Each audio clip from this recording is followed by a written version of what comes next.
આ અંગે crime branch પોલીસે જણાવ્યું હતું કે સુરત શહેર પોલીસ કમિશનરે તારીખ 19/3/25 થી તારીખ 31/3/25 સુધી નાસ્તા ફરતા આરોપીઓને પકડવા સ્પેશિયલ ડ્રાઇવનું આયોજન કર્યું છે। જે અનુસંધાને પાંડેસરા પોલીસ મથકમાં છેલ્લા 25 વર્ષથી નાસ્તા ફરતા આરોપી હિના ઉર્ફે મુકેશ બંસી ગોડને ઓરિસ્સાના ગંજામથી ઝડપી પાડ્યો છે।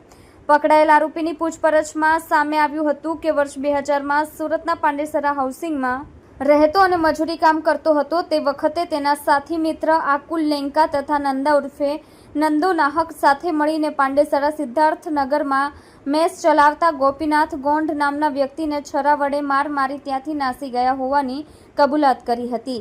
આ મારામારીના ગંભીર ગુનામાં છેલ્લા 25 વર્ષથી નાસ્તો ફરતો હતો। આરોપી વિરુદ્ધ નામદાર કોર્ટે CRPC કલમ 70 મુજબનું વોરંટ પણ ઇસ્યુ કર્યું હતું। હાલ આરોપી પોતાની ધરપકડ ટાળવા ઓરિસ્સાના ગંજામ ખાતે ભુવનેશ્વર શહેરમાં સિમેન્ટ ડેપોમાં મંજૂરી કામ કરતો હતો અને 8 મહિના સુધી વતન ગયો નહીં। ત્યારબાદ તેના ગામ જતો અને પરત ભુવનેશ્વર મજૂરી કરતો હતો।